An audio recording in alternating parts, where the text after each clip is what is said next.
Allez, c'est reparti. Donc pour cette troisième partie sur le challenge Spring Challenge 2021. Donc les deux dernières vidéos, on a vu comment passer de la Ligue Bois Division 2 à la Division 1, puis de la Division 1 à la Ligue Bronze. Donc le temps que le bot monte dans le leaderboard, et bien donc on est arrivé en Ligue Bronze et donc on est positionné actuellement au rang 721 sur 1734. Alors comme d'habitude, à chaque changement de ligue, eh bien, on découvre de nouvelles règles. Et donc là, on va faire ça ensemble, puisque donc le code jusque-là prenait en compte que les règles des ligues bois. Et dans la ligue bronze, il y a des nouvelles règles. Et donc ces nouvelles règles, il va falloir les prendre en compte dans le code pour pouvoir passer à nouveau le boss bronze. Donc là, on voit que le code déjà, là où on en était resté, bon, il se positionne à peu près à la moitié, un peu plus de la moitié du classement ici. On voit 720 sur 1634. Le boss bronze, donc il est, où est-ce qu'il est? Donc il doit être vers le haut. Le boss bronze, est-ce qu'on va le trouver?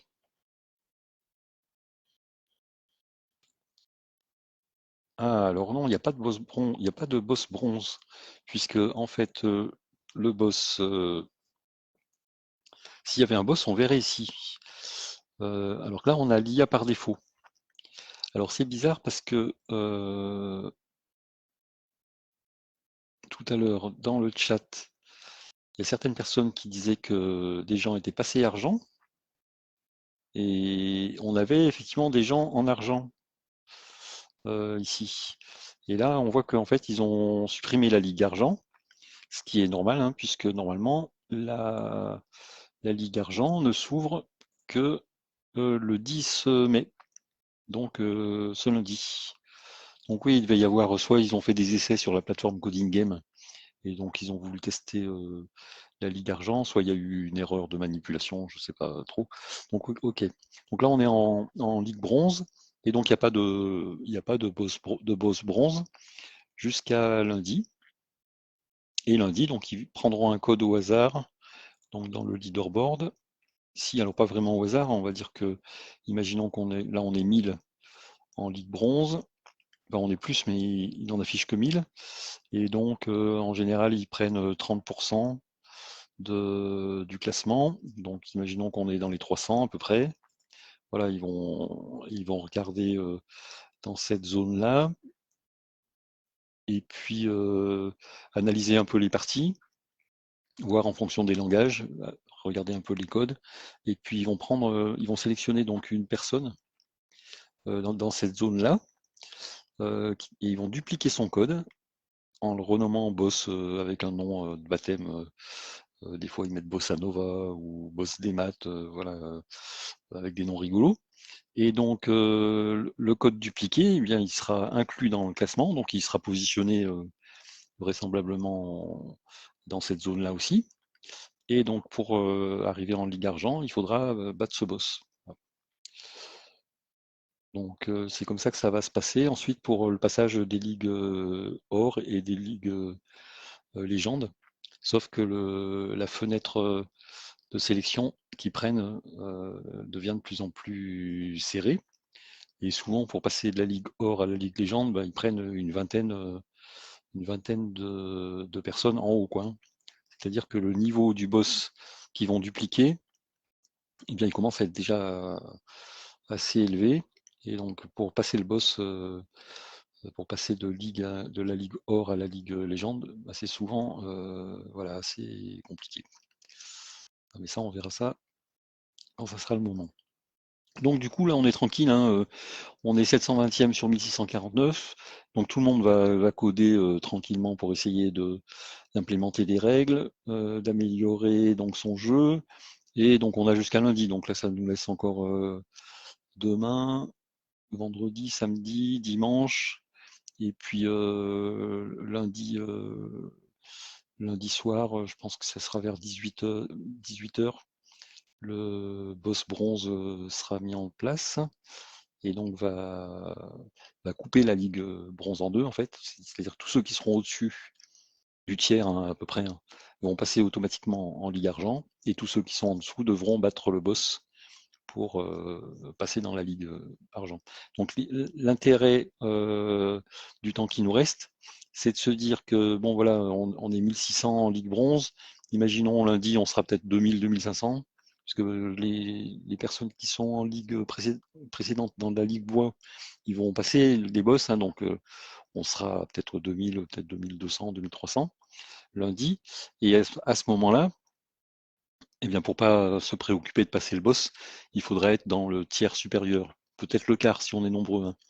Mais donc l'idée c'est de se retrouver dans les, on va dire les 300 premiers lundi.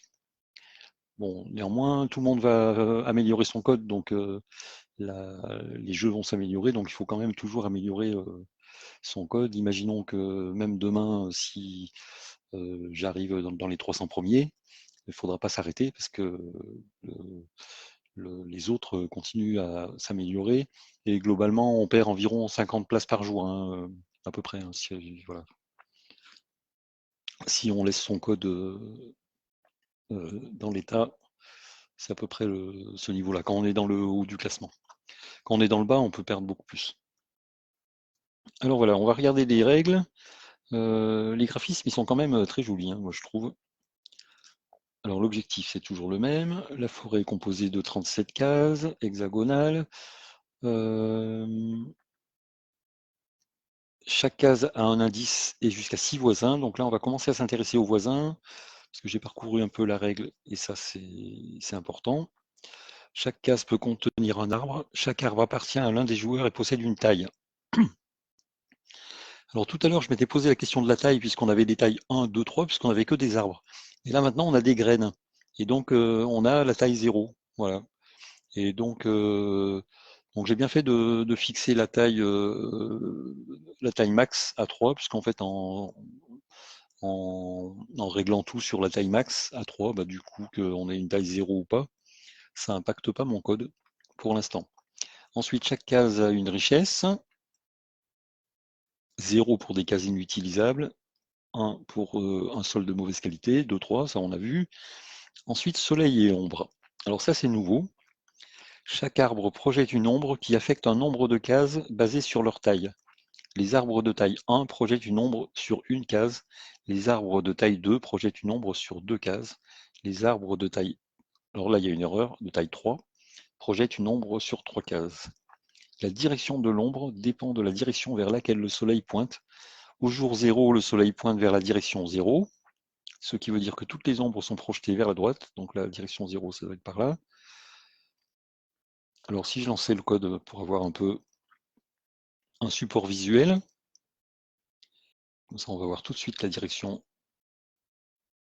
du soleil. Oui, donc là on a bien la direction du soleil qui va vers la droite. Et ensuite la direction, alors, si on met en pause, la direction elle tourne et donc le soleil maintenant pointe vers le nord-est. Donc si on continue à avancer, ensuite la direction pointe vers donc le nord-ouest. Ensuite ça va être vers l'ouest, et etc.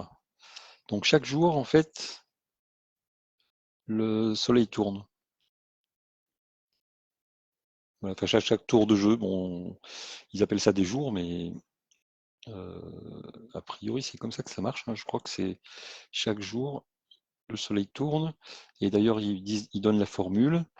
Entre chaque jour, le soleil tourne pour pointer vers la direction suivante, revenant à 0 après la direction 5. La direction du soleil va donc toujours être égale au day modulo 6. Voilà.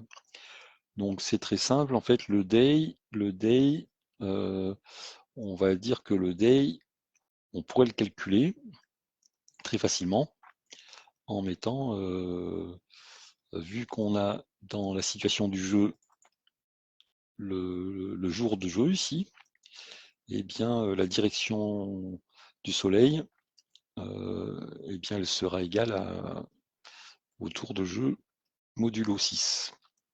Alors, cette direction, est-ce qu'on va la calculer une fois pour toutes ou est-ce qu'on va la calculer à chaque fois qu'on en a besoin? Ça, je ne saurais pas trop dire. Peut-être que faudra voir ça après. C'est un peu tôt pour le dire.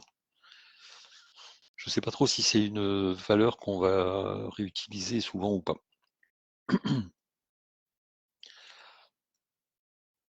Et dans, et dans les esprits des bois, des petits esprits se cachent dans les arbres. Ils vont trouver l'ombre sur leur case menaçante si elle est projetée par un arbre de taille size supérieure ou égale à leur arbre. D'accord. Donc en fait, l'ombre, elle peut être menaçante ou pas. Et ça impacte les cases. Donc c'est peut-être sur chaque cellule qu'il faut qu'on indique s'il y a une ombre et si l'ombre est menaçante. C'est peut-être ça qui sera intéressant. Euh, et en utilisant la direction du soleil pour ça, justement. Alors l'arbre moyenne projette une ombre menaçante sur l'arbre petit.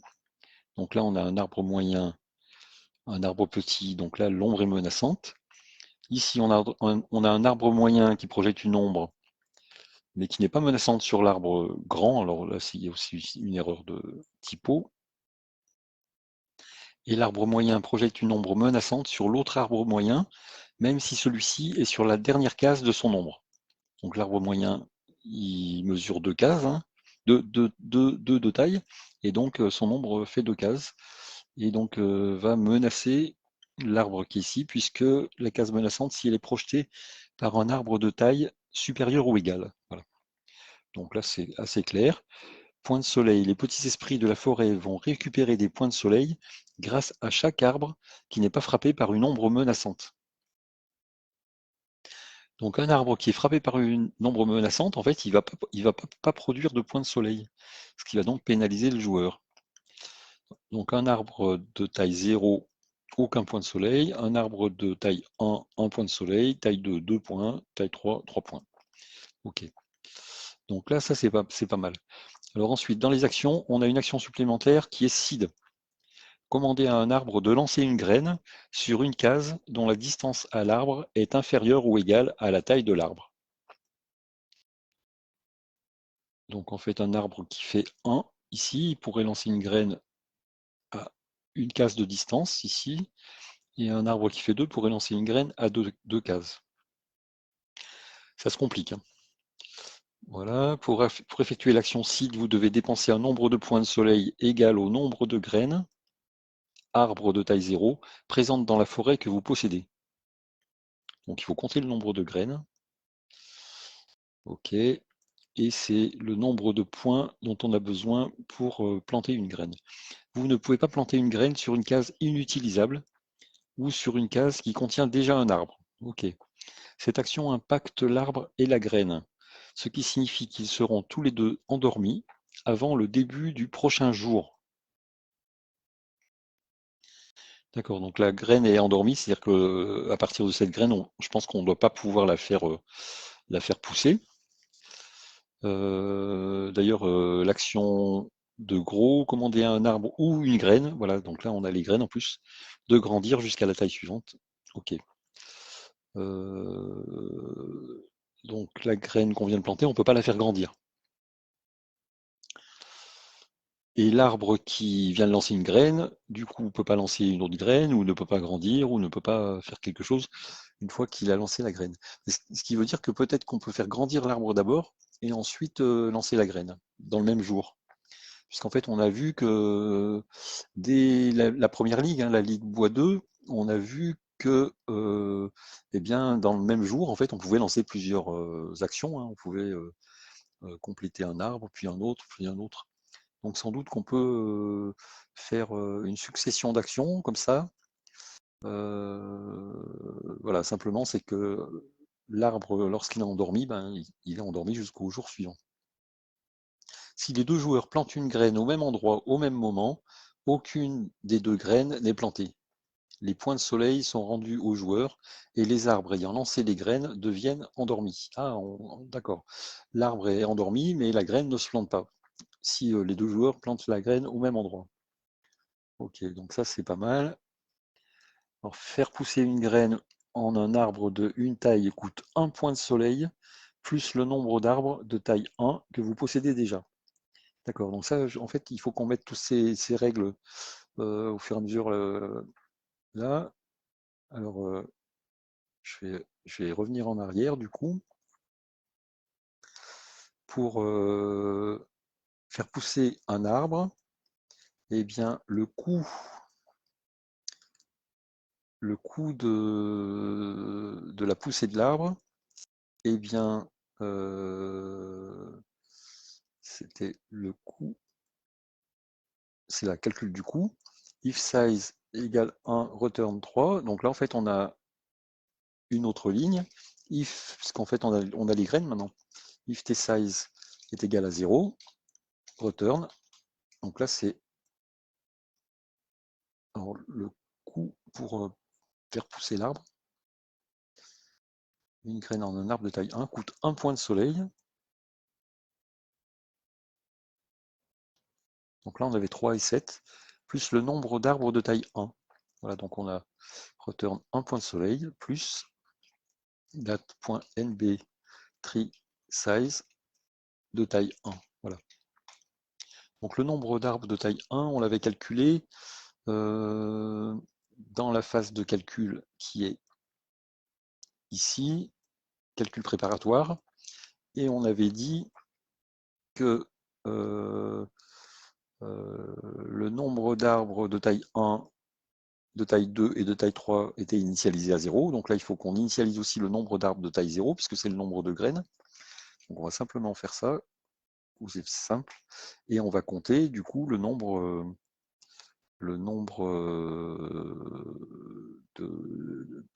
d'arbres de chaque taille. Là, il n'y a rien à changer, puisque quand on va tomber sur un arbre de taille 0, eh bien sa taille ici sera 0, et donc on incrémentera le compteur correspondant à, voilà, à la taille 0 ici. Donc là, ça va marcher tout seul pour la taille 0, et donc je pense que c'est tout ce qu'on pouvait modifier dans notre code existant. Le reste, il va falloir l'ajouter. Voilà. Alors si je lance maintenant les choses comme ça, rejouer dans les mêmes conditions, maintenant qu'on a pris en compte la poussée des graines 0, parce qu'on ne l'avait pas en fait, eh bien ça va peut-être faire des choses, voilà, ça va améliorer le jeu dans tous les cas de toute manière, hein, puisqu'on a pris en compte une règle supplémentaire. Donc qu'est-ce que ça donne? Là j'attends, wait, gros 24, voilà, on fait grossir l'arbre ici. Là on gagne 6 points de soleil, donc du coup on a gagné 20 points. Voilà, bon par contre, l'IA par défaut, elle plante des graines, hein, donc elle est en train de planter des arbres. Moi j'ai plus d'arbres, hein, donc ça va être compliqué. Ça va être compliqué. Parce que voilà, j'ai fini mon dernier arbre. Alors, on n'a pas vu dans la règle, mais moi j'ai vu, en fait, ça dure 24 tours de soleil, je crois, hein. Donc, le jeu. Et donc, ben là, il va gagner, hein, puisqu'il a tous ces arbres-là. Moi, j'ai plus d'arbres, donc voilà. Il va forcément gagner à la fin si on. Ah non, il n'est pas arrivé à me battre 35 points. Bon, c'est bête en fait, hein, c'est pas très grave. En fait, l'IA par défaut qui est là, qui joue, c'est pas un boss, hein, c'est une IA qui est là pour nous aider à coder, quoi, hein, mais elle est pas très forte souvent. Donc voilà. Donc par quoi on va commencer? Là, ça fait beaucoup de choses à la fois, hein. Je pense que il faut qu'on s'intéresse à toutes les données liées aux graines et aux ombres pour pouvoir mettre en place cette décision de planter ou pas une graine. Et ça va être un peu compliqué parce que jusque-là, on avait faire grandir un arbre, le compléter et puis aussi planter une graine. Pas planter une graine, attendre. Mais là, il faut choisir de planter une graine. Et donc, les choix vont être un peu compliqués. Euh, je pense que dans ces cas-là, en fait, il faut s'inspirer un peu du jeu des autres joueurs. Moi, j'aime bien regarder comment ils jouent. Ça évite de trop réfléchir. Alors, comment ils jouent, les autres? Donc là, tout de suite, il plante une graine, lui. Voilà. Ensuite, là, il fait grossir l'arbre. Lui, il a planté une graine aussi. La graine pousse. Ok. Lui, il plante une graine. Loin. Ok. Je pense qu'à un moment donné, il y a une conquête de territoire. Donc, euh, oui, lui, il plante la graine à côté de l'arbre. Parce que effectivement, il y a le système d'ombre aussi qu'il faudra prendre en compte. Donc,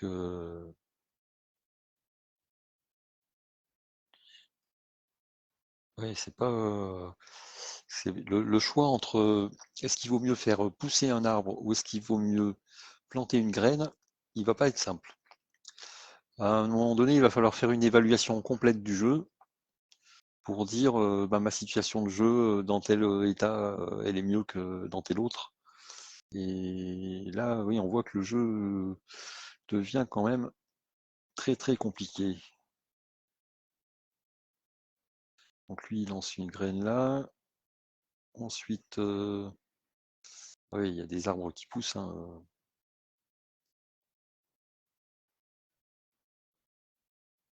Voilà, oui, ça va pas être simple hein, à prendre les décisions là. Ça va pas être simple. Euh, Quand on va vouloir compléter un arbre, il faudra sans doute choisir celui qui. Faut sans doute garder les arbres qui font de l'ombre à l'adversaire. Et puis, il y a peut-être des arbres inutiles qui soit peuvent plus lancer de graines parce qu'il n'y a plus de place, soit font pas suffisamment d'ombre. Donc ceux-là, on peut peut-être les compléter. Parce que ce qui fait gagner des points, c'est vraiment compléter des arbres. Donc en fait, il faut sacrifier les gros arbres. Et les gros arbres, c'est ceux qui sont forts, puisqu'ils vont faire beaucoup d'ombre, et puis ils vont pouvoir lancer des graines loin. Donc il faut pouvoir se dire à quel moment je complète mon arbre. Et pour compléter un arbre, ça a un coût aussi, j'imagine. Je me souviens plus le coût. Ah, ça, on l'a pas pris en compte le coût. En fait, on faisait complète à chaque fois, et on s'est pas intéressé au coût de cette action. Alors, où est-ce que c'est indiqué?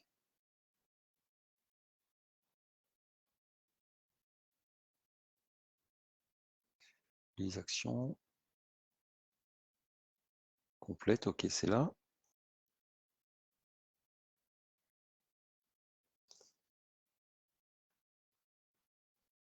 Action gros.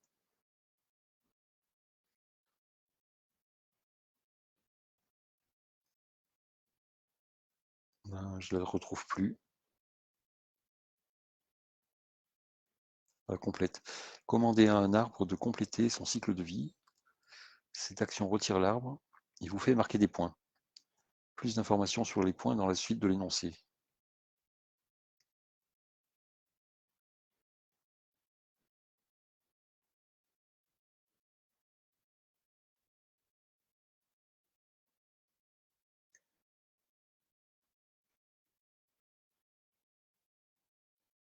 Bon, je vais reprendre la partie qui était là, voir à quel moment on a une action complète. Là, je pense que ici, alors on va s'intéresser à l'action qui est là. On a une action où l'arbre central, le rouge là, en fait, il est complété. Donc, ce qui donne 24 points au joueur rouge. Et ça lui coûte 4, il perd 4 points de soleil. Alors pourquoi il perd 4 points de soleil? Ça voudrait dire que de compléter un arbre, ça fait perdre des points de soleil. Et ça, je le retrouve pas dans l'énoncé.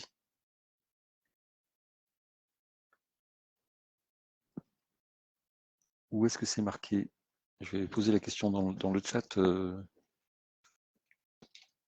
Ça coûte combien de compléter un arbre?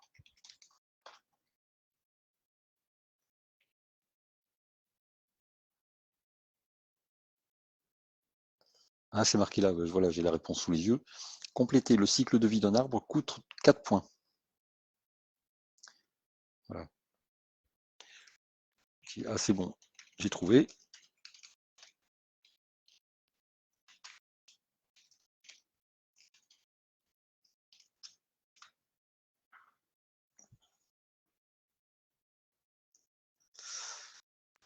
Ok.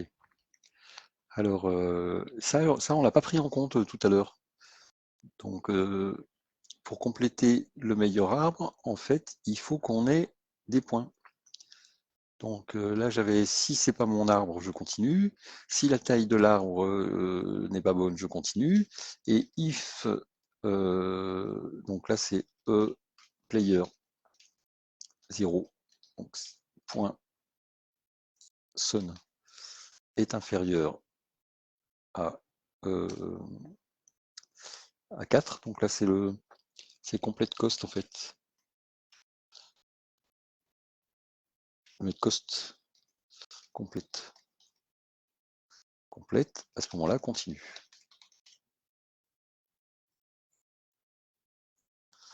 Donc cost complète, on va mettre ici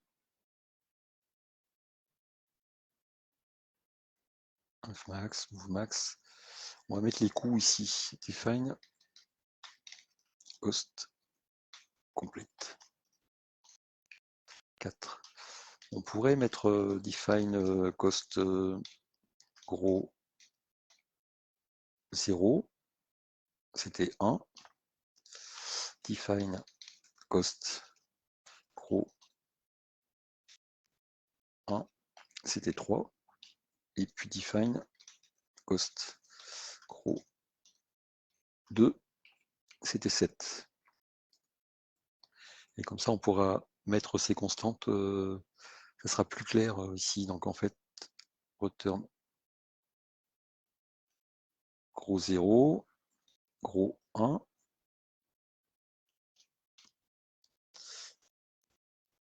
Et gros 2. Gros 2. Voilà. Et puis on avait aussi les points. Le coût.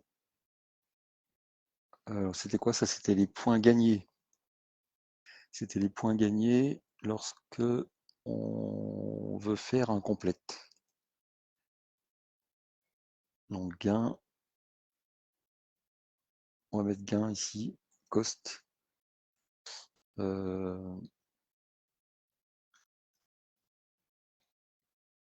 Define point complète. Complète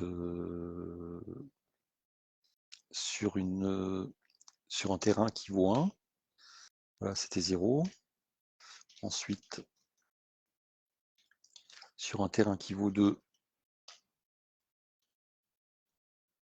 c'était 2, je crois. Et sur un terrain qui vaut 3, c'était 4. On va faire comme ça, c'est plus clair parce qu'on voit bien comme ça les nombres, les chiffres qui sont là, en fait, les valeurs qui sont là, on les interprète tout de suite. Complète, et là, point, complète 2, 3.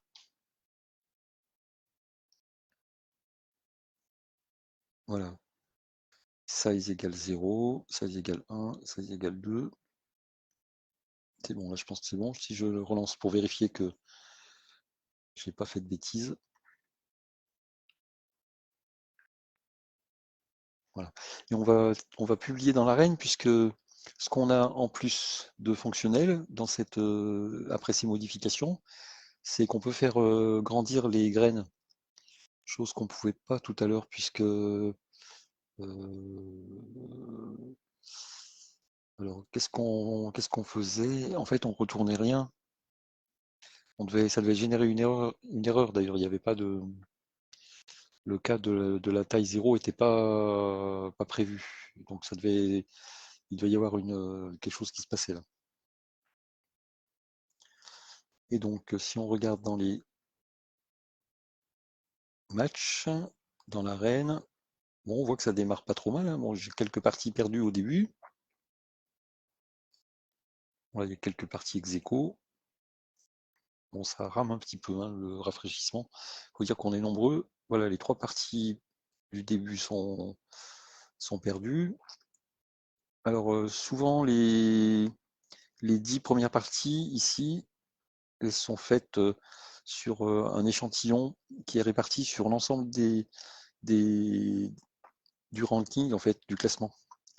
Voilà, donc il va prendre 10 parties, il va partir du haut, puis il va prendre une personne au hasard, ensuite une autre plus bas, et puis en fait il va étaler 10 parties sur l'ensemble du classement ici, ce qui permettra au bout des 10 parties qui sont jouées ici, de fixer un, un classement, voilà, un classement de départ. Donc là, vu que j'ai gagné 6 parties sur 10, bon, il a dû me fixer un peu au milieu, peut-être un peu au-dessus, voilà. Après, ça dépend. Voilà, on est combien? Non, pas tout à fait. Enfin, il me fait monter d'un certain nombre de places. Et puis après, ben, ça va dépendre des parties que je vais gagner. Et, et voilà. Alors normalement, dans le classement, les premières parties, elles sont beaucoup plus influentes sur le classement que les dernières parties. Donc là, on est au début des matchs à 14%. Bon, ce qui veut dire que si je gagne une partie, ça va me faire monter plus vite. Par contre, à la fin, quand je vais m'approcher des 100%, bon, il considère l'algorithme que j'ai à peu près trouvé ma place. Donc, les parties que je vais gagner, elles vont moins me faire monter et les parties que je vais perdre, elles vont moins me faire descendre. Mais néanmoins, il y a aussi le classement de l'adversaire hein, en fonction de l'adversaire. Si je bats un adversaire plus fort dans le classement, bah, je vais gagner plus de points, quoi. Donc ça, c'est bon à savoir parce que comme ça, en fait, on arrive à se repérer par rapport aux matchs qui sont gagnés et perdus, à peu près, voilà comment on va évoluer notre classement. Donc ça, c'est intéressant à suivre toujours. Bon, on va laisser tourner et pendant ce temps, on va continuer ici. Alors moi, ce que j'aimerais bien faire, c'est identifier toutes les données qui vont être nécessaires pour prendre des décisions. Et pour ça, eh bien, il faut que je prenne en compte plusieurs choses. Euh, la première chose, ça va être, je vais faire une to-do list ici. Je vais la mettre ici, to do.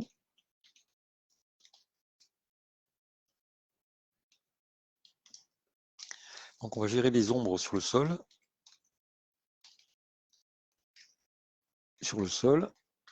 Ensuite, on va gérer les ombres menaçantes sur le sol. Qu'est-ce que... Ah oui, donc il y a la distance d'ombre et et j'allais dire semage, de semence, comment on dit ça, de, de graines, on va mettre, hein, voilà. On va pas se compliquer la vie. Donc ça, on va l'appeler une variable qui sera variable de type range, quoi. Distance d'ombre. Euh, de quoi on a besoin d'autre?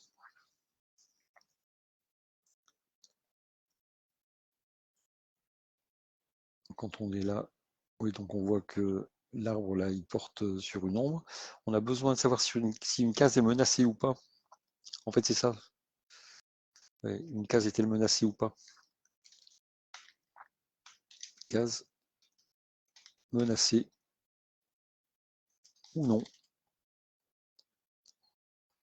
On a besoin de quoi d'autre? Donc il y a une ombre. Est-ce qu'en fait, on a besoin de savoir qu'il y a une ombre s'il n'y a pas de menace? Parce que finalement, s'il n'y a pas de menace, l'ombre, elle n'a aucun impact. L'ombre n'a un impact que si il y a une menace. En même temps, si, parce que si effectivement, imaginons que il faut savoir qu'il y a une ombre, parce qu'il n'y a peut-être pas de menace tout de suite, mais si moi je veux mettre une graine sur cette case-là, le fait qu'il y a une ombre, eh bien, ça va menacer ma graine. Donc, j'aurais peut-être pas intérêt de mettre une graine sur un arbre, sur une case qui est ombragée par un autre arbre. Donc oui, il faut que la case, que que l'ombre sur le sol soit calculée, quoi.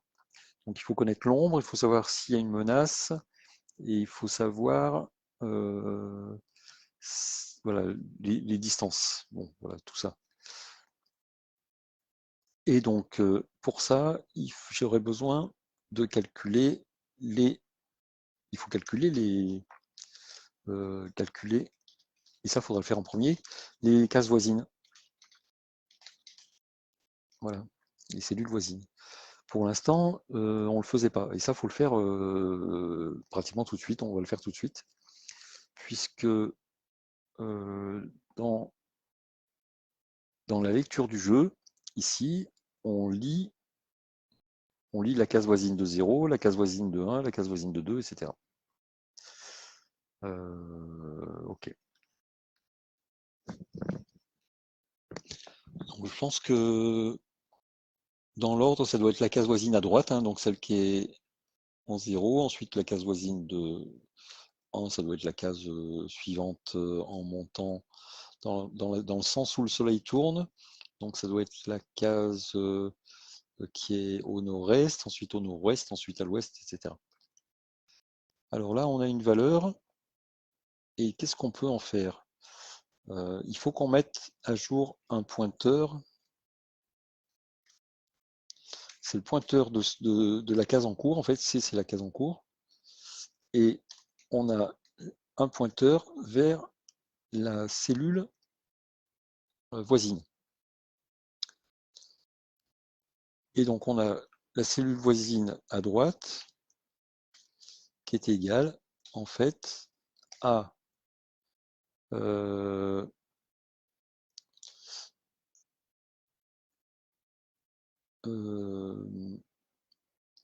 eh bien, à la cellule qui se trouve dans la liste de la description du jeu, à la position qui est donnée par la valeur qui est là, qu'on vient de lire. Voilà, donc ça c'est l'identifiant de la cellule. Et donc cette cellule-là, on va pointer dessus et on va mettre ce pointeur dans la liste des voisines de C, hein, donc dans la direction 0, là, on va la mettre dans la liste de ses voisines. Donc en fait, une cellule, elle a 6 cases voisines et on l'avait structurée comme ça, en disant qu'une cellule, elle va avoir une liste qu'on a appelée next, de 6 cases, donc c'est le nombre de directions, qui va contenir les pointeurs, voilà, c'est l'étoile, vers une cellule. Voilà, donc en fait, chaque cellule va pointer vers une cellule qui dans la bonne direction. Et donc, pour trouver ce pointeur, eh bien, c'est ça, il faut bien dire que c'est dans la liste du jeu, des cellules du jeu, celui qui a l'index qu'on vient de lire ici, qui s'appelle Nail 0. Voilà. Alors, on ne va pas faire ça. On ne va pas mettre à chaque fois 0, 1, 2, 3, 4. On va peut-être faire une petite boucle. C'est pour ça que je voulais mettre un compteur. Donc, for n, on va mettre char char D direction, voilà, égale 0, D inférieur à NB tir max.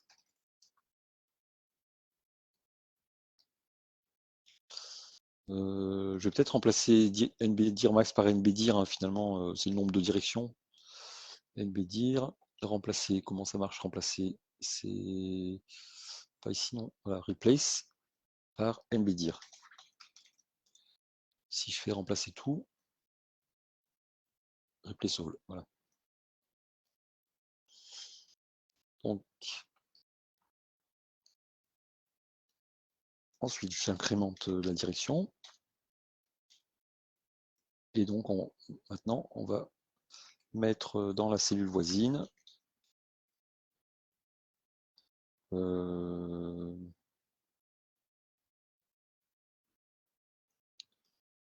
la cellule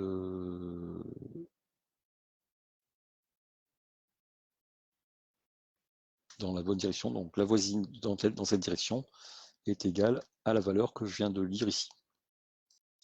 Alors, il y a sans doute des cellules qui n'ont pas de voisine, enfin des cellules qui n'ont pas toutes les 6 voisines. Donc là, il faut s'intéresser à comment ça marche dans ce cas-là. Pour l'instant, je ne saurais pas dire, parce qu'en fait, il faut qu'on mette un pointeur nul pour celle-là. I1, 6 variables ney, une pour chaque direction, contenant l'index de la case voisine, moins 1 s'il n'y a pas de case voisine. Voilà.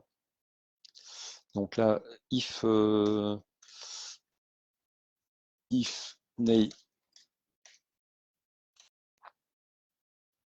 d supérieur à moins 1, à ce moment-là, on va mettre directement ça ici. Voilà, else, c'est next d, comme c'est un pointeur, on le met à nul. Voilà, comme ça, on saura que chaque cellule, par exemple cette cellule-là, et bien là, sa première voisine, ça sera la cellule qui a l'index 13. Voilà, donc cette cellule 28. Dans la direction 0, c'est la cellule qui a l'index 13. Dans la direction 1, celle qui a l'index 27. Dans la direction 2, il n'y aura rien, donc le pointeur il sera nul. Dans la direction 3, il sera nul aussi. Direction 4, il sera nul. Et dans la direction 5, il aura la cellule 29. Et donc comme ça, chaque cellule aura, pour chaque direction, la bonne cellule. Alors ce qu'on va peut-être faire, c'est afficher le résultat de ce qu'on a ici. Donc show cell, ok, show cell en fait. On va faire show cell, et show cell, il est où? Donc c'est ça qui est bien d'avoir préparé ces fonctions, parce que on affiche ça, et puis on va peut-être lui mettre, donc on va pas mettre le saut de ligne, tout ça, tout de suite, et puis on va lui mettre une boucle for char d pour chaque direction, égale à 0, d inférieur à nb dir, d++, pour chaque direction, on va afficher donc P, direction 0,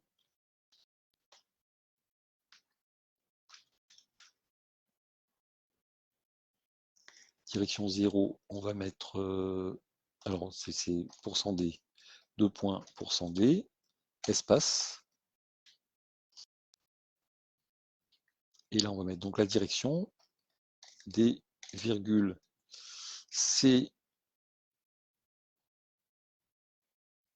alors là on est sur c index, c, next,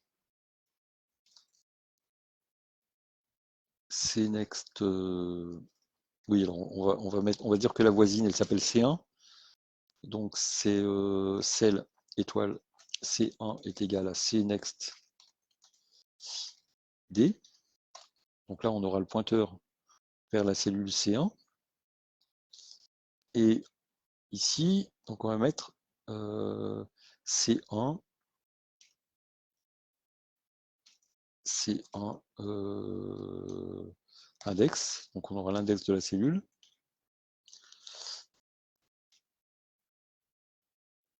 if C1 différent de nul, voilà, si le pointeur n'est pas nul, on affiche ça, else, on affiche %d de point nul, ou un petit trait, voilà, un petit trait.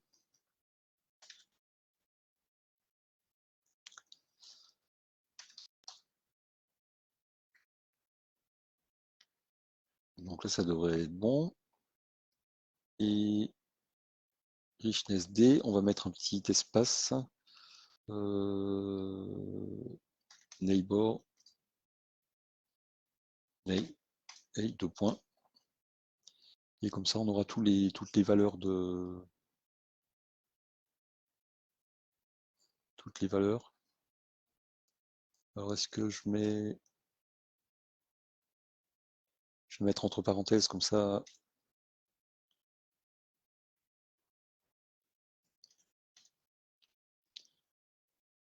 Voilà, comme ça, on verra mieux. Bon, on va essayer comme ça, déjà.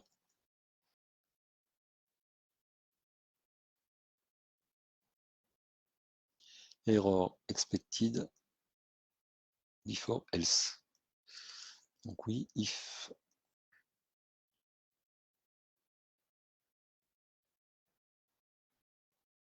il faut un point virgule.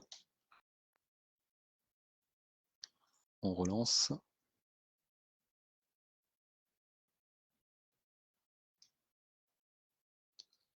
Donc il y a encore une erreur.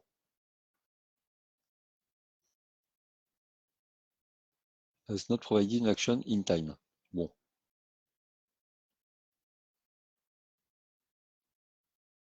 Est-ce que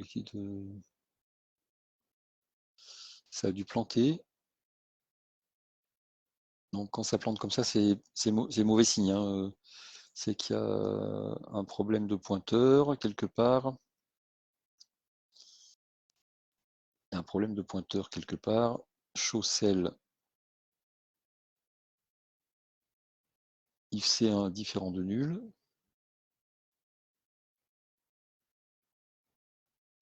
Je vais commenter ça. Si ça se trouve, c'est par là que ça se passe, l'erreur. Oui, alors après la boucle, il faut que je passe à la ligne aussi. Parce que j'avais enlevé le sous-ligne ici. Puisqu'en fait, ici, ce que je voudrais, c'est que sur toute la ligne, on affiche le numéro de la cellule, sa richesse, et puis la liste des cases voisines ici, avec la direction, le numéro de la case, entre parenthèses. Et si c'est nul, avec un petit tiret. Et donc, il faut mettre un saut de ligne après. C l'étoile C1 est égal à C next D. Normalement, c'est ça. Alors, j'ai dû me planter. C next D est égal à EGCell ney D. LC next D égale nul. Bon. On va lancer comme ça, voir si l'erreur est toujours là. Bon, il faut se méfier avec les pointeurs en C, hein, parce que ça plante le programme. Et après, on ne sait plus trop où on en est. Donc, c'est pas là que ça plante. Ça doit planter ici. On va mettre ça comme ça.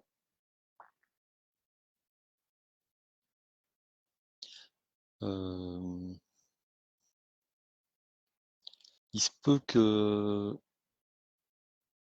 qu'il faille initialiser les valeurs à nul au départ. Parce que sinon on a des valeurs qui sont pas nulles et qui correspondent à rien, ça va être un peu compliqué. Donc if est supérieur à -1, c next d est égal à ça. Bon. On va tracer la boucle ici. Et debug %d. Voilà.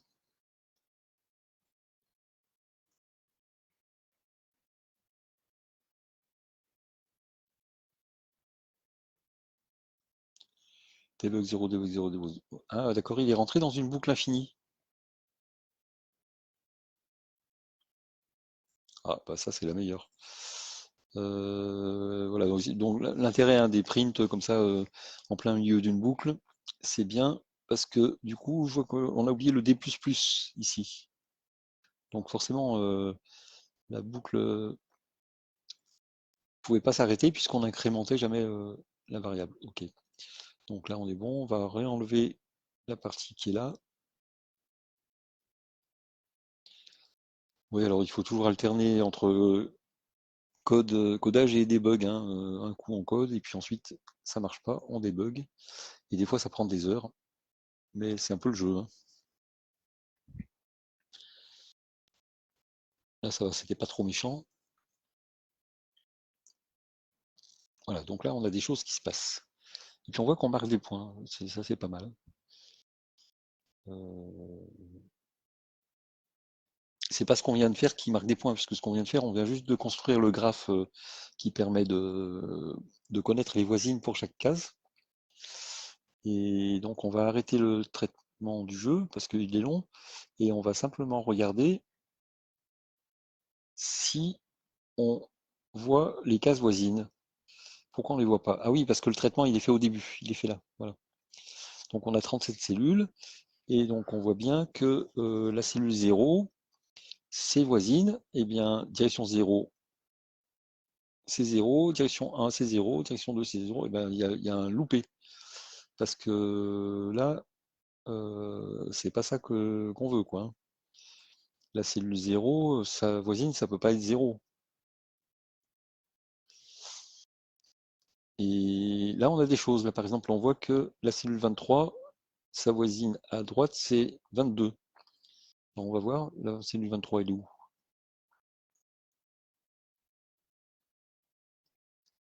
21, 16, 17, 18, 19, 18, 14, 15, 16, 33, voilà. 31, 30, 29, 28. Donc la cellule 23, sa voisine, c'est 22. Ça, c'est bien ça. Puis en plus, elle est tout en haut. En dessous, on a 10 et 9. On a 19 ici. Donc la cellule 23, elle nous dit quoi? La cellule 23, sa voisine à droite, c'est bien la 22. Ensuite, au-dessus, il n'y a rien. Ok, ensuite, il n'y a rien. Ensuite, il nous met 0 ici. C'est pas bon. Par contre, après 10 et 9, c'est bon. Parce que là, on devrait avoir 24 ici. Alors, peut-être que ce qui serait bien, c'est que on trace les valeurs qui sont lues ici. On va faire comme ça. Là, on lit né 0, né 1, né 2, né 3, né 4. Donc, on va pas s'embêter. On va les afficher. On va les afficher. P debug %d, %d, %d, %d, %d, %d. Et puis, on va remettre tout ça. Lay 0 jusqu'à 5. Et puis là, on va enlever les pointeurs puisque voilà, les références.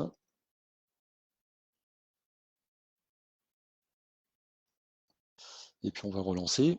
Et ça va nous dire, ça va nous en dire plus en tout cas. Ça va nous donner des indications sur ce qui se passe. Voilà. On va l'arrêter. Alors, là on lit 1, 2, 3, 4, 5, 6. Ok. Et donc c'est bien, on est en case 0 et on a bien la case 1, 2, 3, 4, 5, 6, qui paraît logique. Case 0 au milieu. 1 ici, 2, 3, index 4, index 5, index 6. Ah, pourquoi 6? 0. Ah oui, parce qu'on commence à 1, du coup 0, 1, 2, 3, 4, 5, 6. Ok. Voilà. Et donc on devrait retrouver, vu qu'on a les index des cases ici, on devrait retrouver l'index ici. Voilà. Et c'est là que je me fais toujours avoir quand je fais des calculs de graphes, c'est que quand on calcule les voisines, il faut le faire quand on a déjà lu toutes les cellules, parce que sinon, on va, on va avoir un problème. Là, on est dans une boucle qui lie les cellules. Et dans cette boucle-là, on va lui dire, bien écoute, dans toutes les directions, tu vas prendre la voisine, ça va être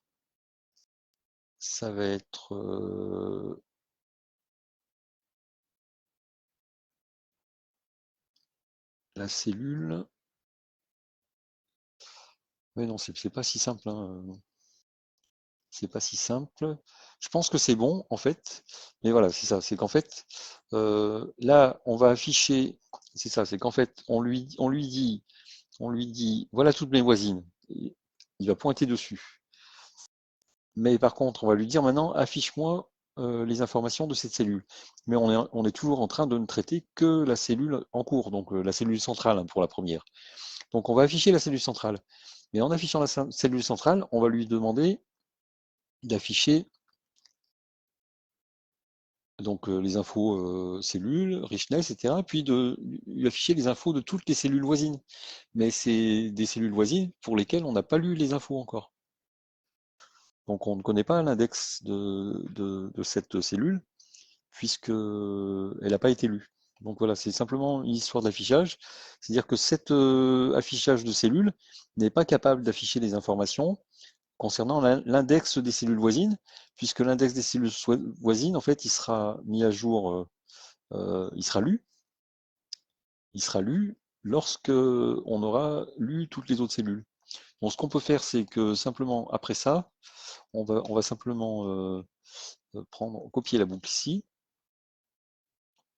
Voilà, on va copier ça.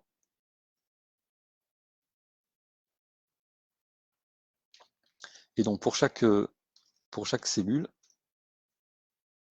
on ne va pas afficher les cellules tout de suite ici. On va faire toute la lecture des cellules. Et une fois que toutes les cellules sont lues, on va demander d'afficher pour chaque cellule les informations. Et là, chaque cellule pourra bien afficher les informations de ses voisines, puisqu'on aura parcouru toutes les cellules.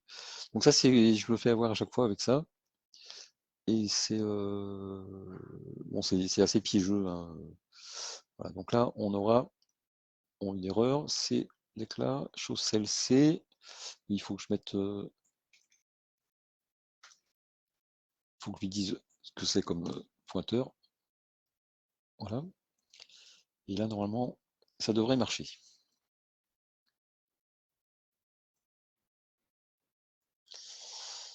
Bon, ok, donc il met tous les debugs parce que j'ai oublié d'enlever le debug ici. Je vais l'enlever. Et néanmoins, on voit bien que la cellule 0, maintenant, il va afficher les infos de ses voisines. Et donc la voisine 0, c'est bien 1, c'est bien 2, c'est bien 3, c'est bien 4. Bon, il mettait 0 tout simplement parce qu'il n'avait pas lu l'index de la cellule 1, puisqu'il n'avait pas fini de lire toute la boucle. Donc là, on devrait être bon. Et on a bien des cellules des fois qui sont pas là. La 23, elle a bien l'info de la 22. Au-dessus d'elle, il n'y a rien. La 24, ben voilà, puisqu'en fait, au moment où il lisait la 23, il n'avait pas encore l'information sur la 24. Donc il ne pouvait pas afficher que c'était l'index 24. Voilà. Alors qu'il pouvait afficher que c'était l'index 10 et 9, puisque les 9 et les 10, il les avait déjà lus avant. Voilà, donc c'était tout bêtement ça. Bon, là, je vais commenter cette partie-là, parce que j'ai pas envie que ça perturbe la console. Et on va relancer ça. Voilà. Bon, je ne sais plus où on en était tout à l'heure dans le classement. Mais voilà, on est 900, tout à l'heure on était 700, mais je pense que le niveau a augmenté, hein.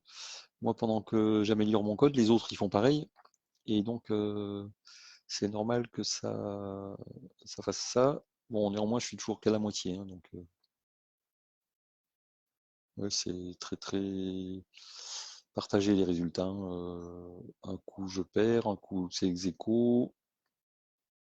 Euh, En fait, mon bot, il gagne pas souvent, hein. C'est ex aequo, ex aequo, ex aequo. Là, j'ai perdu. Là, j'ai gagné. Bon, C'est faut voir. De toute façon, on n'a pas fini, hein. Alors, maintenant, comment on va décider de la suite? Donc, calculer les cellules voisines, c'est fait.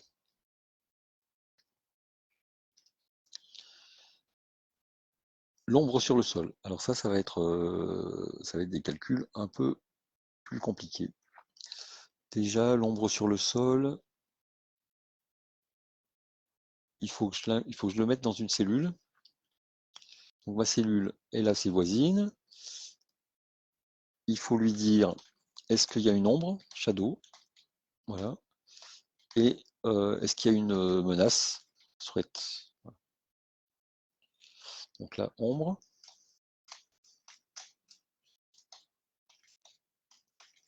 ombre et menace.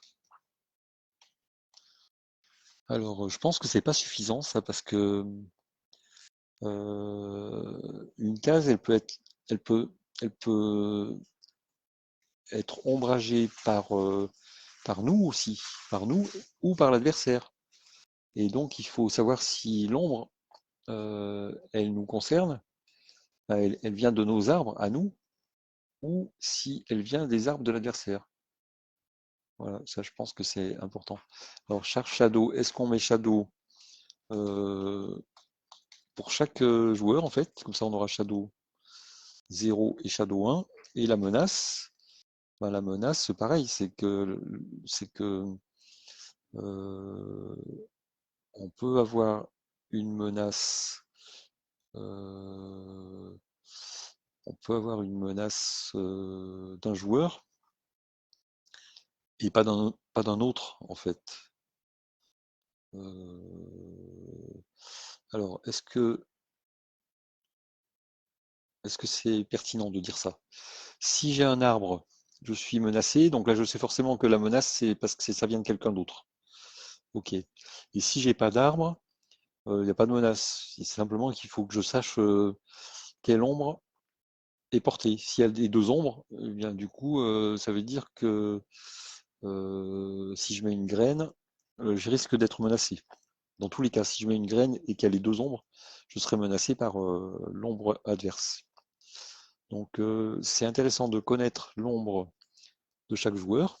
Voilà, si l'ombre elle vient de moi, de lui ou des deux. Mais la menace, en fait, la menace, elle se porte que s'il y a une graine ou un arbre. Et donc dans tous les cas, une case qui serait menacée, c'est qu'elle subirait la menace de l'adversaire. Voilà, donc ça c'est le. Là, il n'y a pas besoin de mettre de qui. En fait, c'est le joueur adverse de l'arbre qui s'y trouve. Donc là, on serait bon comme ça. Alors maintenant, il faut calculer tout ça. Alors, boucle principale, calcul préparatoire, on va le faire dans le calcul préparatoire, calcul sur les arbres. On va mettre calcul des ombres. Ça, c'est quelque chose qu'il faut qu'on fasse à chaque tour, puisque à chaque tour, les arbres, ils évoluent, ils vont grandir, il peut y avoir des graines supplémentaires, etc. Alors, calcul des ombres, là, ça va pas être triste. Parce que déjà, on va mettre dans les données ici, la direction du soleil, on va la calculer une fois pour toutes, hein, char sundir. Sundir, voilà, ça ira bien. Et donc, comme ça, on saura tout de suite que la donnée sundir est égale à la situation en cours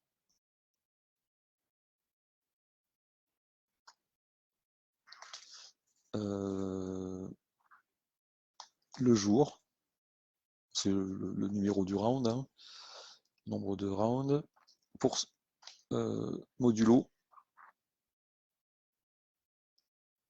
6. Modulo 6, donc c'est M des dires. Donc là, on a la direction du soleil. Alors, est-ce que je me trompe pas par rapport à la direction? Parce que le soleil, il est au début, il part de là, donc il est bien dans cette direction. Ok. Donc on est bien direction 0 pour le jour 0. Donc là, on est bon. Alors, qu'est-ce qu'on fait ensuite? Il faudrait calculer pour chaque cellule les ombres qu'elle porte. Pour chaque cellule ou pour chaque arbre? Une cellule sans arbre, elle ne porte pas d'ombre, donc en fait, c'est tout simplement pour chaque arbre. Donc il faut, pour chaque arbre, calcul sur les arbres. Donc c'est peut-être là qu'il faudrait, pour chaque arbre, en fait, il faudrait calculer l'ombre ici. Donc là, en fait, le calcul des ombres, il sera ici. Donc là, on va compter, là, on compte les arbres, et là, on va calculer les ombres. Calculer les ombres. Ça sert à rien de refaire une boucle sur les arbres, hein, puisqu'on l'a là. Direction du soleil, on va l'initialiser au début. Voilà. Donc là, ça va être direction du soleil.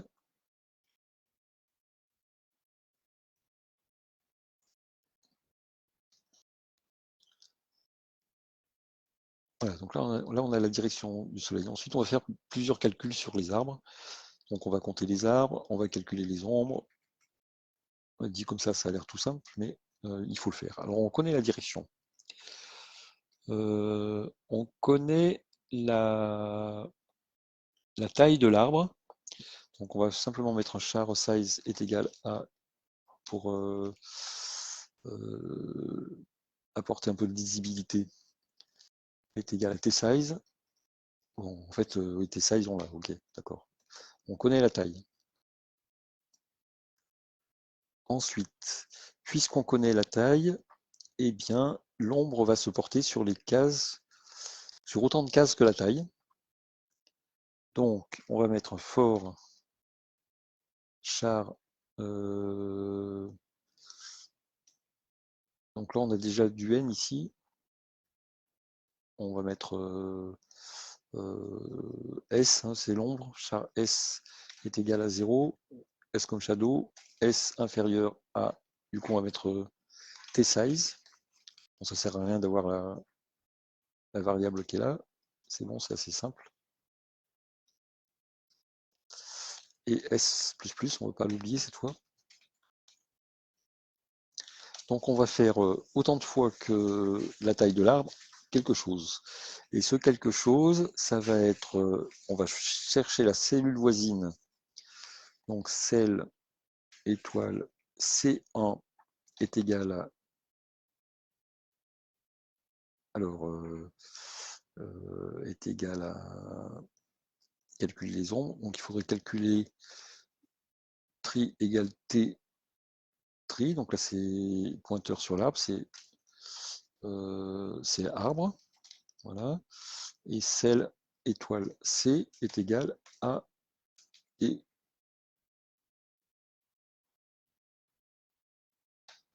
à IG, non, et IG, et donc game, cell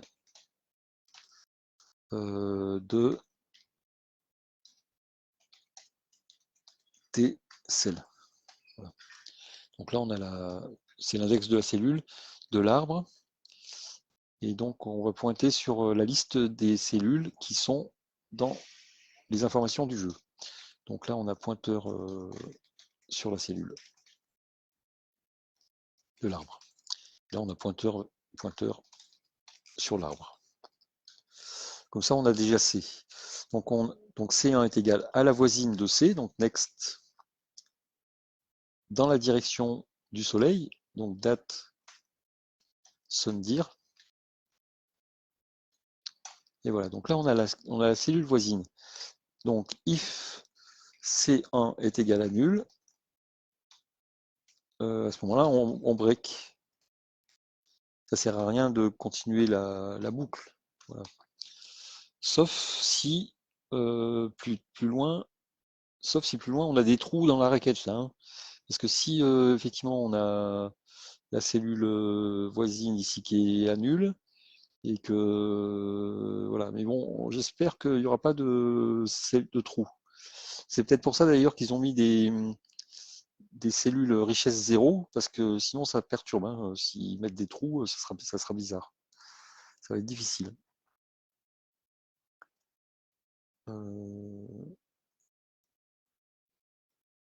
Donc si on a une interruption dans la voisine, s'il n'y a pas de voisine, eh ben, on arrête la boucle, ça sert à rien d'aller voir plus loin. Même si l'arbre il fait 3, on considère que s'il y a un trou, ben, on est au bout, quoi. On break sinon. Donc là, si on n'a pas breaké, c'est que la cellule, elle existe. Et à ce moment-là, on va dire que cette cellule shadow est égale à 1. Voilà. Ce qui veut dire aussi que lorsqu'on initialise des cellules lors de l'initialisation ici, on a lu toutes les valeurs ici, on a mis les cases voisines, mais il faut lui initialiser les ombres à 0. Mais il ne faut pas le faire là en fait, il faudrait le faire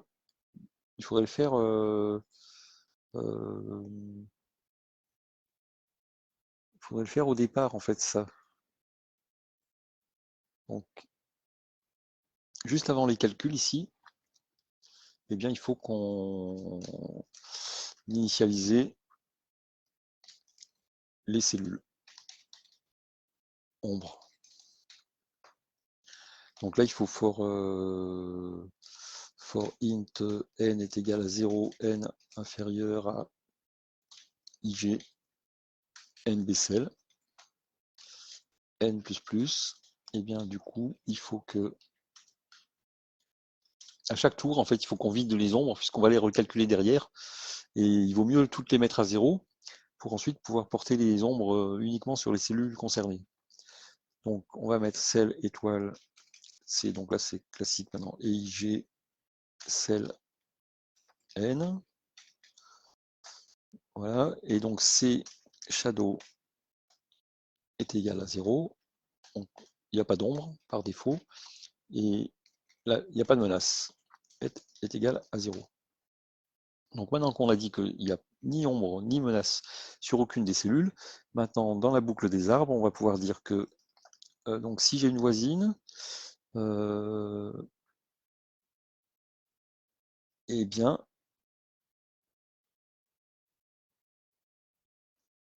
si j'ai une voisine d'un arbre, eh bien autant de fois que sa taille, dans la direction du soleil, voilà, parce que je suis bien dans la direction du soleil, je mets une ombre à 1.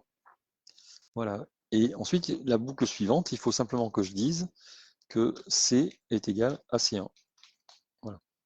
Comme ça, quand il viendra ici, la prochaine voisine, eh bien, il la fera par rapport à C, et C, ça sera C1. Voilà. Donc là, on est bon pour le calcul de l'ombre. Maintenant, pour la menace. Pour la menace, eh bien, il faut calculer les ombres. Eh bien, pendant qu'on est sur l'ombre,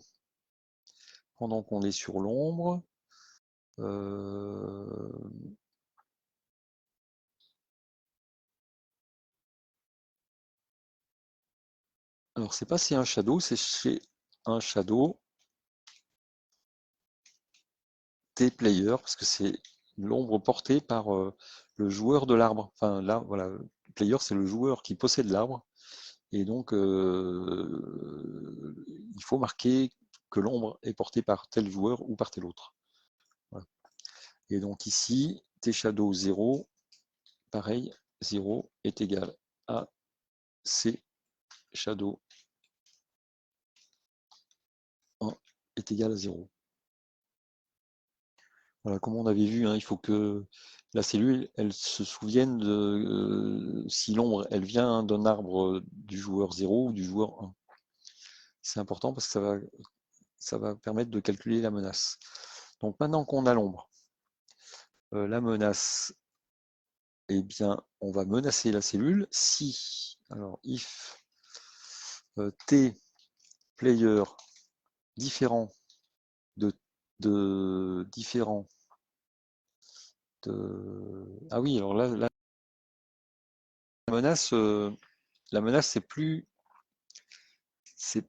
Il faut reboucler sur les arbres. C'est qu'en fait, il faut qu'il y ait deux arbres pour la menace. Donc faut refaire une boucle de. Je pense qu'ici, on va calculer uniquement les ombres. Et puis, on va reboucler calcul sur les arbres. En fait, on a une première boucle sur les arbres. Il faut faire une deuxième boucle.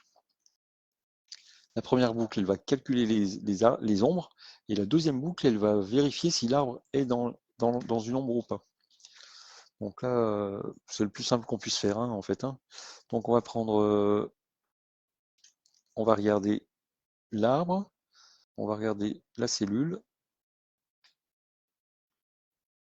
Voilà. Alors je me suis peut-être trompé, puisque j'ai dit que c'était la cellule qui était menacée, mais en fait, c'est pas la cellule qui est menacée, c'est l'arbre. Puisque l'arbre, c'est lui qui va produire les points de soleil. Et donc en fait, il suffit de savoir que c'est l'arbre qui va être menacé. Puisque là, en fait, si je veux calculer quel arbre est menacé, je suis obligé de regarder la cellule sur laquelle il est pour savoir si la cellule est menacée. En fait, c'est bête. Euh, donc la menace, en fait, elle n'est pas sur elle est pas sur la cellule. La menace, elle est sur l'arbre. Donc en fait, pour chaque arbre qui est là, puisque je suis en train de tous les passer, et bien du coup, je vais dire que l'arbre, donc initialisé la menace, et donc on a t threat égale 0, faut qu'on l'initialise là-haut en fait. Hein. Là on avait sur la cellule char threat, et bien c'est pas sur la cellule, ça serait plutôt sur l'arbre. L'arbre qui est menacé. Je pense que c'est mieux comme ça. Donc maintenant qu'on a porté les ombres sur les cellules, pour chaque arbre, on va regarder si il est sur une cellule ombragée.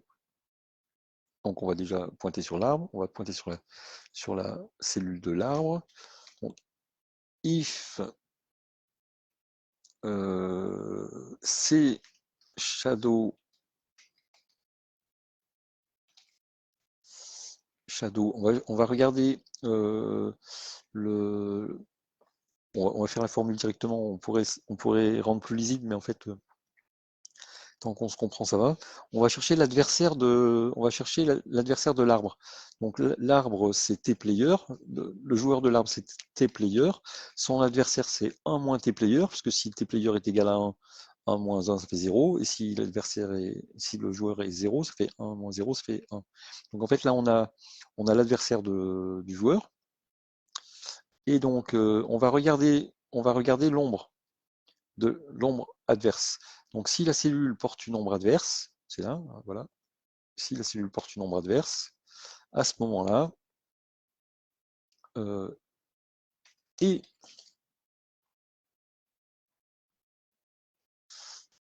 ah oui, alors là, le truc, c'est qu'en fait, il faut aussi connaître la taille de l'arbre. Il faut connaître la taille de l'arbre. Ah oui, donc ça se complique. Bah, je crois qu'on va être obligé de faire une boucle imbriquée pour avoir les infos des deux arbres, en fait. Pour déterminer la menace, il faut l'info des deux arbres. Calculer les ombres, oui. On a besoin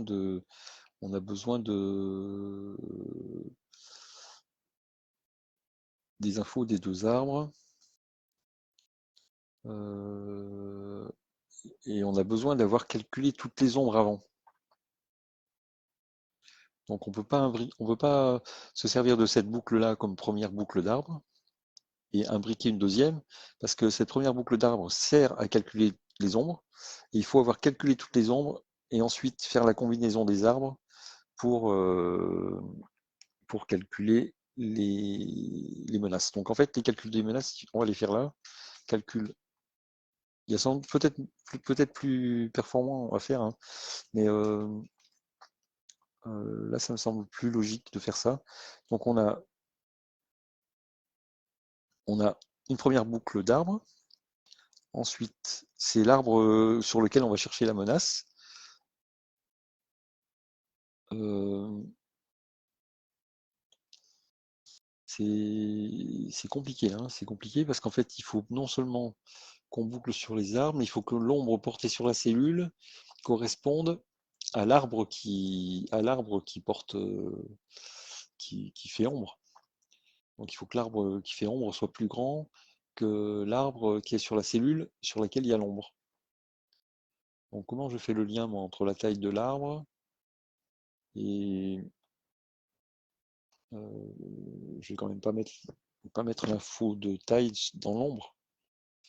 Il faudrait que l'ombre, il faudrait que l'ombre connaisse la taille de l'arbre qu'il apporte en plus du joueur.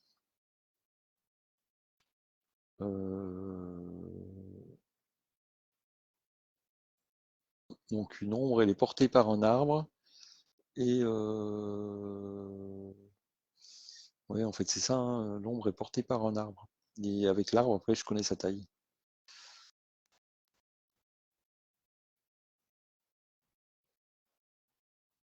Ok. Donc on va faire différemment. On va faire différemment. C'est que en fait l'ombre, l'ombre qui est là, c'est pas un indicateur. On va laisser pour l'instant, je vais le mettre entre. C'est en fait, c'est la référence de l'arbre. Alors déjà la cellule, du coup, je vais la mettre, comme je vais avoir un pointeur vers un arbre, je vais déclarer la cellule après.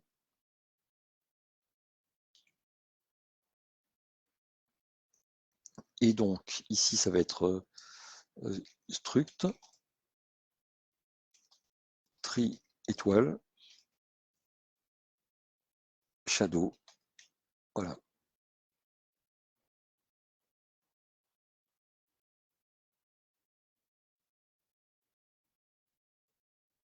En fait, c'est shadow, c'est tree shadow en fait.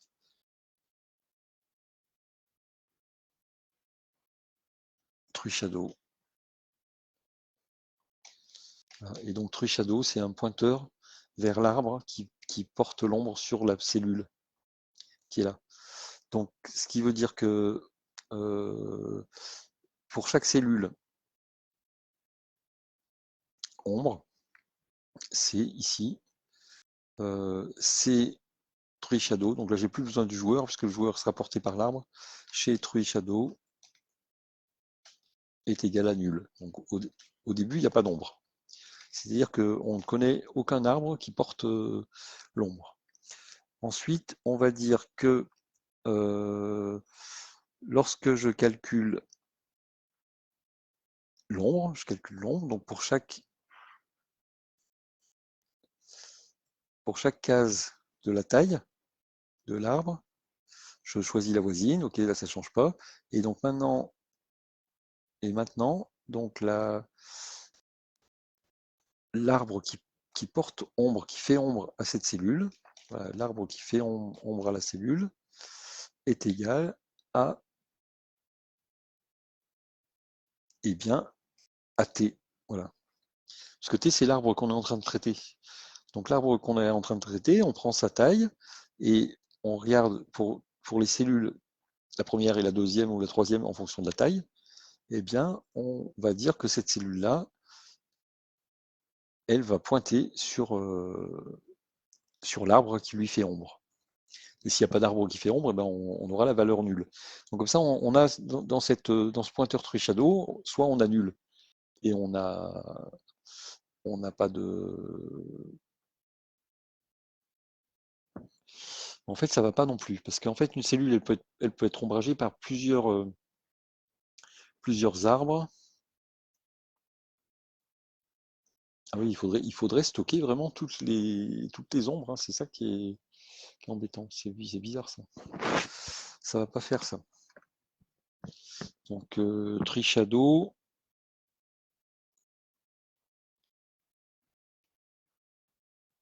Ça marche pas. Cellule qui pointe vers l'arbre qui lui fait ombre, ça marche pas.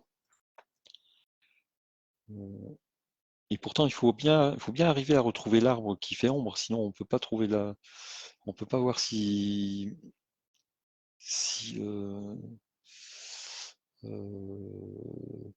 alors, en fait, il faut pointer vers l'arbre le plus grand qui lui fait ombre. Voilà. Et pour chaque joueur. Donc on a bien, on est sur la bonne piste hein, quand même. Donc on a Shadow, mais pour les deux joueurs, il faut qu'on choisisse, qu'on connaisse l'arbre du joueur 0 et l'arbre du joueur 1 qui, euh, qui font une ombre dessus. Et ce qu'il faudrait qu'on sache, c'est que c'est la taille de l'arbre. C'est la taille de l'arbre qui fait de l'arbre le plus grand qui fait ombre en fait, c'est ça. On va le mettre dans la cellule, mais voilà, on va mettre un char euh, size max, size max, et là c'est pareil pour chaque joueur.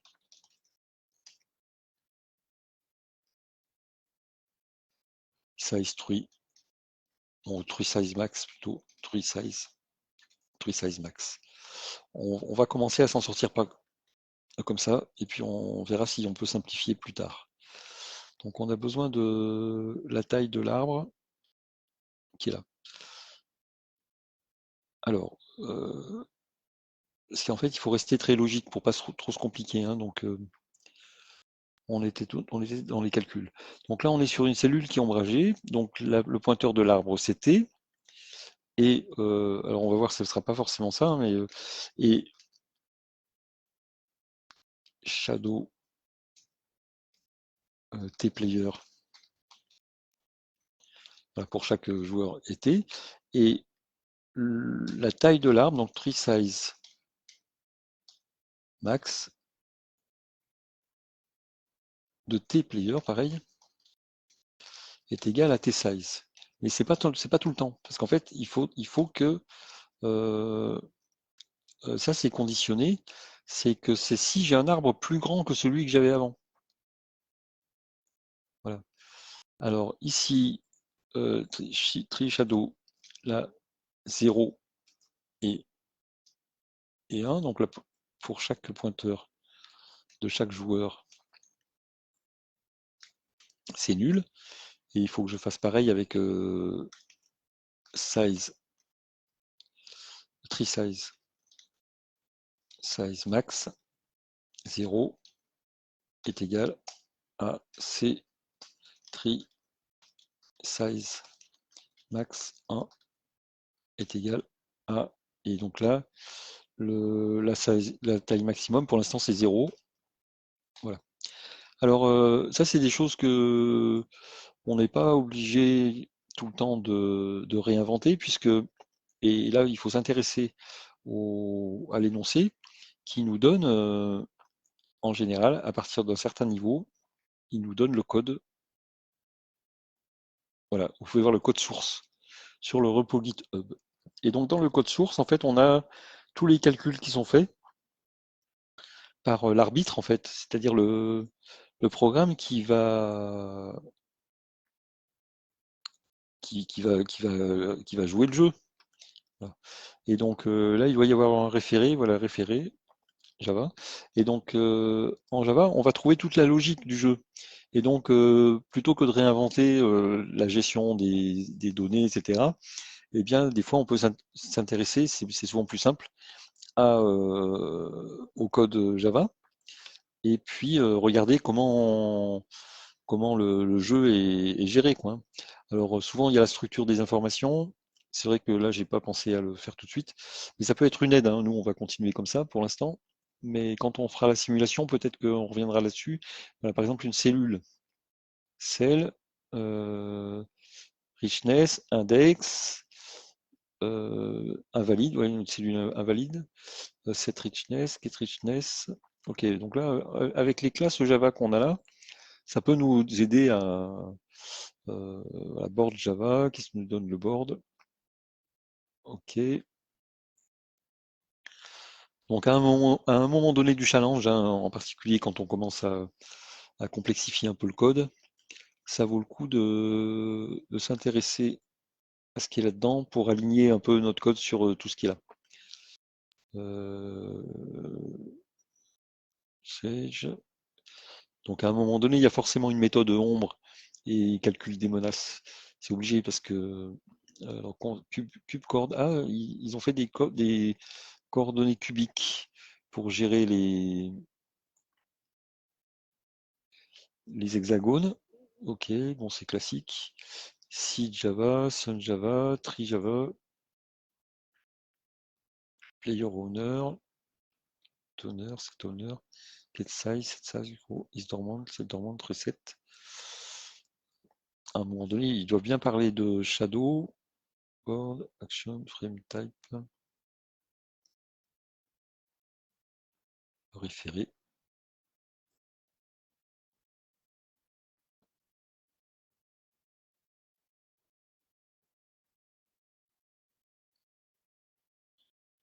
Model Player Command. Bon, ça doit être quelque part. Bon, on va continuer de toute façon, nous, comme ça. Et puis quand on va s'intéresser à la simulation, on plongera plus sur comment c'est fait. Voilà, de toute façon, ce ne sera pas grand-chose. Une fois qu'on a compris la logique, c'est pas très impactant de modifier. Alors, calculer les ombres. Donc là, on a ça, et donc on ne va mettre à jour l'ombre que si la taille de l'arbre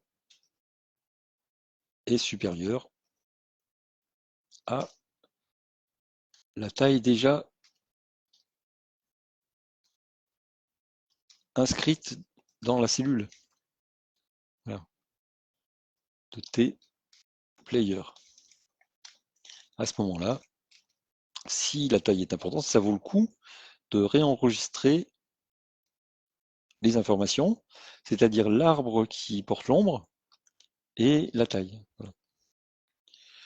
Alors peut-être que on aurait besoin que de la taille du coup, et peut-être pas du pointeur vers l'arbre.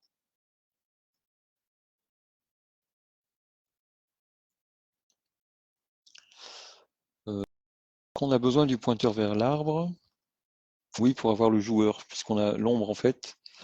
L'ombre, euh,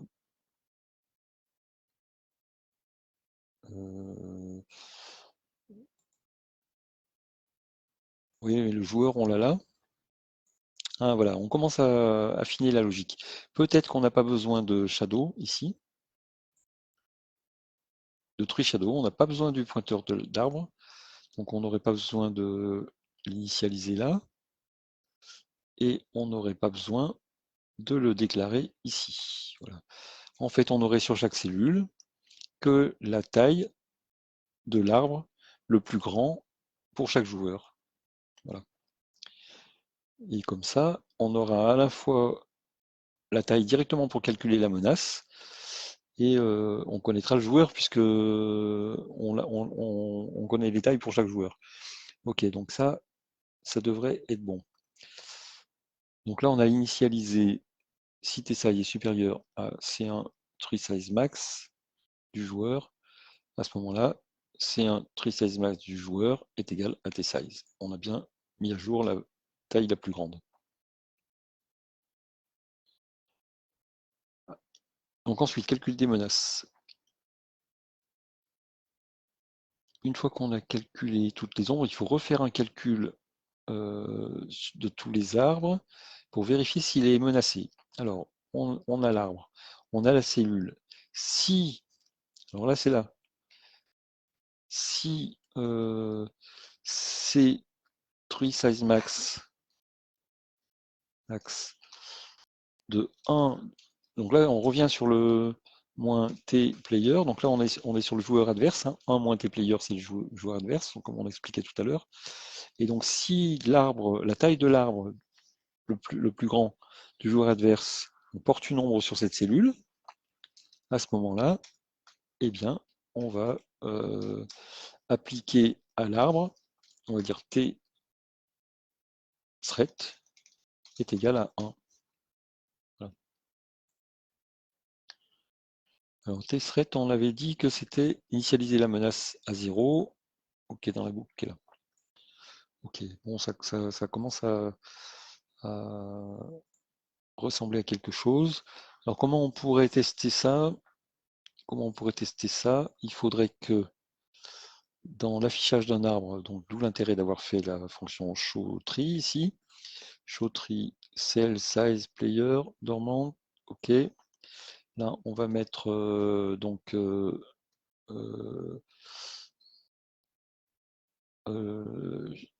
tree size 0. On va l'appeler size 0, 2 points, voilà, size 1, 2 points, voilà, et puis thread. Et ici, donc on va rajouter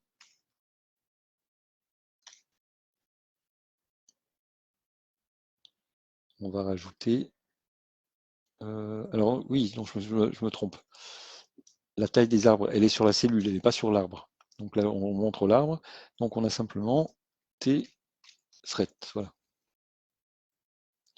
On a la menace sur les arbres. Et par contre, quand on va afficher les cellules, donc là, on va afficher toutes les voisines, les bords, corps. Et bien là, on va afficher à la suite des cellules voisines, on va afficher size 0, 2 points, size 1, 2 points. Peut-être qu'on va mettre plutôt size 0 et size 1 comme ça.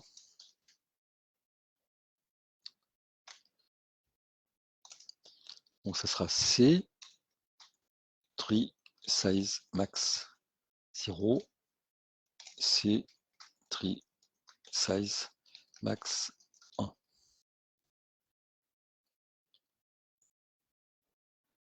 Voilà.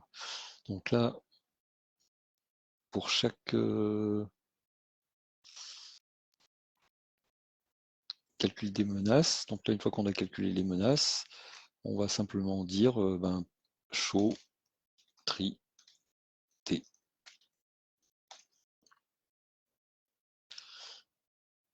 Et pour le calcul des ombres, pour le calcul des ombres, on peut vérifier vérification des ombres, int n égale à 0, n inférieur à ig nbcl, n++, show cell, non, ouais, on peut le mettre directement, hein. Show cell et ig.cell n, voilà. Point index. Non, c'est pas l'index, c'est le pointeur qu'on cherche. Voilà, show cell, comme ça. C'est juste pour vérifier, hein, donc que ça se passe bien. On rejoue.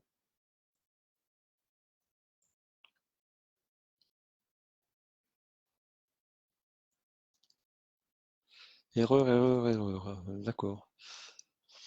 NB player, NB player.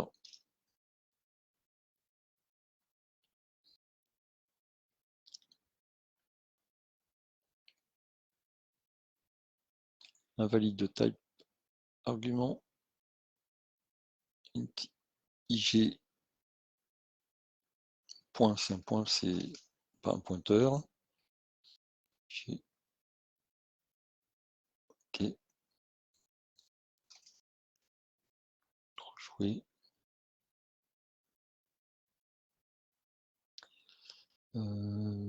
Pareil ici, c'est un point.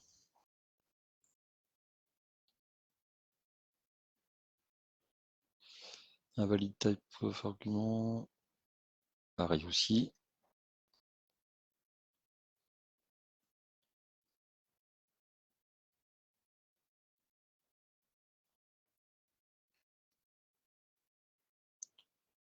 Alors, qu'est-ce que ça nous dit ça? Ça joue, ça joue. Donc, oui, alors forcément, ça rallonge, hein, pour l'instant, il y a 0 arbre, donc toutes les tailles sont à 0, mais imaginons qu'on avance un peu dans le jeu. Donc là, on commence à avoir des arbres. Est-ce qu'on a des ombres? Pas vraiment. Il faudrait que le jeu tourne un peu. Là, on commence à avoir des ombres.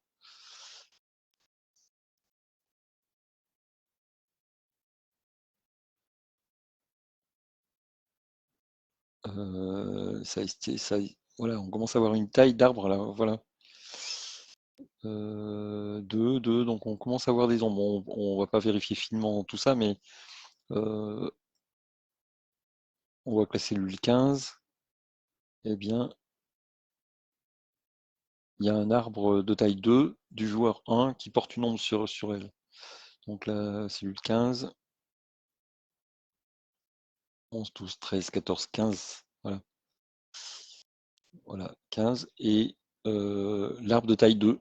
Donc on a bien un arbre de taille 2 qui porte l'ombre sur voilà, sur la cellule 15, et cette ombre, elle est portée par un arbre bleu qui appartient bien au joueur 1. Voilà, donc on a bien la bonne info. Voilà. Alors ensuite, si on s'intéresse aux arbres, par contre, juste avant, les arbres, alors est-ce qu'on a des menaces 0, 0, 0, 0? Non, pas là. Est-ce qu'on continue? Est-ce qu'on a des menaces 0, 0, 0?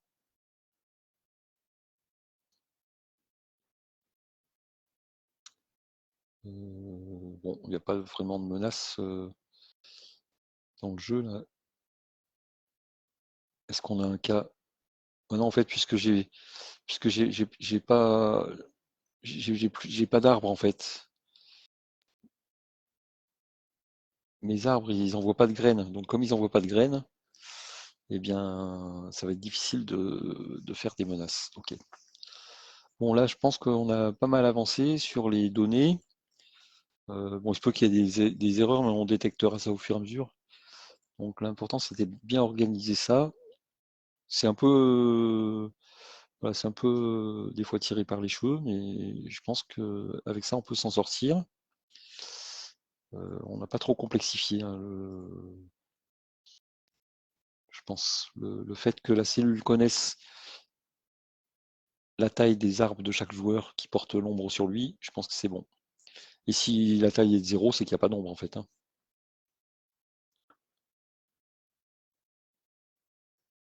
Ok. Alors je vais supprimer simplement les commentaires qui étaient là. Ok. Bon, je vais publier ça parce que bon, là mon code il est bloqué au rang 1000. Voilà, et on va voir si. Alors, je vais rejouer pour enregistrer le code. En fait, si on relance pas le code dans l'IDE, il s'enregistre pas. Donc il faut le rejouer pour enregistrer le code. Et comme ça, on peut l'envoyer dans l'arène pour être sûr que celui qui est dans l'arène est le même que dans notre IDE, sinon on pourrait le perdre. Voilà, donc là, on va relancer. Bon, c'est un peu comme tout à l'heure, j'ai perdu 5 parties sur 10. Bon, simplement voir s'il n'y a pas des problèmes. Il se peut que des fois on pousse notre code dans l'arène et puis là on perd tous les matchs. Et là, si on perd tous les matchs, c'est qu'il y a un problème, quoi. Donc là, c'est pas le cas, on est à peu près comme tout à l'heure, donc ça va. Bon, je pense qu'on va s'arrêter là pour l'instant parce qu'on a quand même bien travaillé, bien avancé, et puis faut en garder un peu pour demain aussi, hein. Voilà. Donc je vous souhaite une bonne soirée à tous et merci de m'avoir suivi et à bientôt pour une prochaine vidéo.